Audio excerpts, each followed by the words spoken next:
అగ్రనేత కేరళలోని వైనాడ్ ఎంపీ సీట్ను వదులుకున్నారు. ఇటీవల ఎన్నికల్లో రాహుల్ యూపీలోని రాయ్బరేలీతో పాటు వైనాడ్ నుంచి భారీ మెజార్టీతో ఎంపీగా గెలిచారు.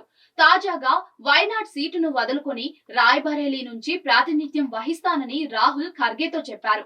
ఉప ఎన్నికల్లో వైనాడ్ నుంచి పోటీ చేయాలని ప్రియాంక గాంధీ నిర్ణయం తీసుకున్నారు. वो बड़े दुख के साथ बड़े सोच समझ के हमने तय किया कि वायनाड से खाली सीट पे प्रियंका जी लड़ना चाहिए और इसीलिए हम पार्टी के ओर से और मेरे ओर से उनको धन्यवाद देता हूं कि हमारी बात को उन्होंने रखी।